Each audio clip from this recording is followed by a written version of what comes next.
안녕하세요. 네, 오늘 취준생들이 제게 자주 묻는 질문 100가지 14번째 시간 가져볼게요. 자, 질문을 한번 같이 읽어보면 자기소개서에 한 가지 경험을 중점적으로 쓰는 것이 좋나요? 아니면 여러 가지 경험을 간단하게 쓰는 것이 좋나요? 라는 질문이에요.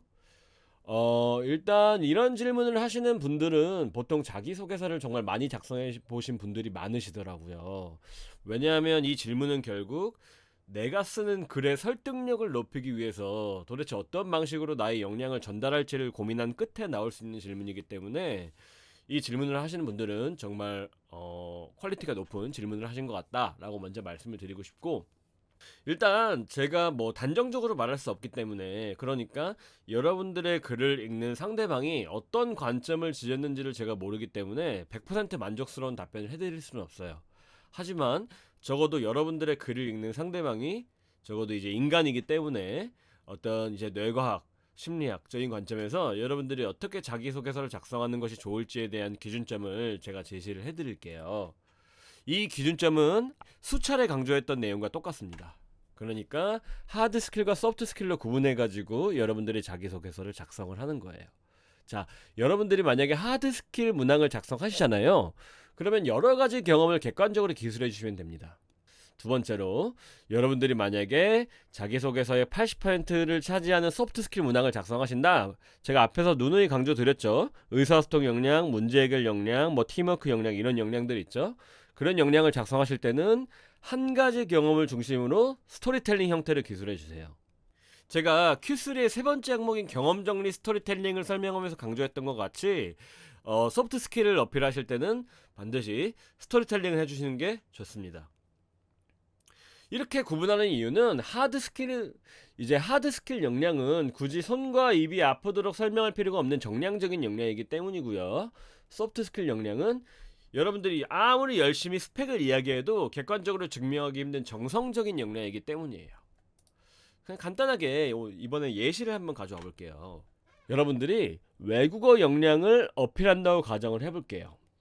만약에 여러분들이 외국어 역량을 하드 스킬 관점에서 어필하고 싶다면 뭐 토익 점수가 990점이라거나 뭐 해외 유학 경험이 있다거나 해외 프로젝트 경험이 있다거나 뭐 이런 내용들을 어필을 해주시면 되는 거예요. 근데 만약에 소프트 스킬 관점에서 외국어 역량을 어필할 때는 이렇게 객관적인 팩트만 전달하는 걸로 충분하지 않습니다. 왜냐하면 소프트 스킬 관점의 외국어 역량이라는 거는 결국 외국어는 의사소통을 하기 위한 거잖아요.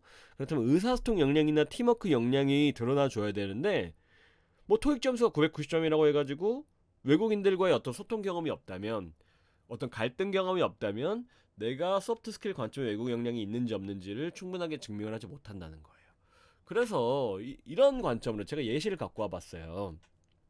하드 스킬 관점의 외국 역량은 뭐 영문학을 복수 전공했다. 내가 호주에서 뭐 영업사원으로 근무한 경험이 있다. 해외 프로젝트 경험이 있다. 이런 식으로 전달을 해주시면 충분해요. 끝입니다. 간단합니다. 하지만 소프트 스킬 관점에서 외국 역량을 전달하기 위해서는 내가 뭐 예를 들어 어떤 갈등을 겪었는지, 저는 이제 무슬림들과 함께 일했던 경험을 갖고 와봤거든요. 중동에서 근무하고 있었는데 뭐 라마단이라는 금식 기간 때문에 어떤 어려움을 겪었고, 그래서 그 친구들과 어떻게 이제 갈등을 조율했고, 이런 것들을 구구절절하게 스토리텔링 해주셔야 한다는 거예요. 그래서 여러분들이 외국어 역량을 만약에 소프트 스킬 관점에서 작성을 하려고 하신다. 그렇다면 어떤 특정한 에피소드, 그것도 어려움과 갈등이 깊었던 에피소드들을 하나 선정을 하신 다음에 여러분들이 어떤 행동을 했는지 구구절절하게 스토리텔링을 해주셔야 돼요. 제가 스토리텔링을 해야 한다고 강조하는 이유는 간단합니다. 뇌과학적인 관점 때문이에요. 제가 앞에서도 설명을 했지만 이야기 편향이라는 게 있어요. 스토리 편향, 뭐 스토리 바이어스, 뭐 내러티브 편향, 내러티브 바이어스, 뭐 전문가들이 이렇게 말씀을 하시거든요. 이야기 편향이란 뭐냐면요, 인간의 뇌, 우리의 뇌는 어떤 정보를 수용하거나 해석할 때 세상의 복잡한 사건과 관계들을 모두 고려하는 대신에 하나의 이야기 형태를 엮어서 대충 뭉뚱그려가지고 기억하는 경향을 설명하는 개념이에요. 제가 이건 앞선 강의에서 몇 번 설명을 드렸습니다. 그래서 제가 이 그림을 표현한 건 뭐냐면요, 세상을 인식을 할 때 스토리 형태로 인식을 한다. 지금 여기 까맣게 표시된 어떤 도표나 객관적인 팩트나 통계 자료로 이렇게 인식을 하는 것보다는 대충 스토리 형태를 뭉뚱그려서 인식을 할 때 훨씬 더 쉽고 선명하고 오랫동안 기억할 가능성이 높다라는 게 스토리 편향이 난 거예요. 이건 이미 신경과학적으로도 이제 입증이 됐고요. 이런 이유 때문에 여러분들이 스토리 형태로 여러분들의 소프트 스킬을 어필하게 되시면 여러분들의 경험을 채용 담당자분들께서 훨씬 더 또렷하고 생생하게 기억해서 여러분들의 역량을 높이 평가할 가능성이 높아진다 라고 설명드리는 거예요. 이해되시겠죠? 그래서 이 부분에 대해서는 제가 참조 칼럼으로 이렇게 스토리텔링이 왜 중요한지 제가 이제 설명을 해뒀으니까 저희 칼럼을 한번 읽어보시면서 어떻게 작성할지, 어떻게 여러분들의 역량에 맞게, 여러분들의 경험에 맞게 전달할지를 고민해 보시길 추천드리겠습니다.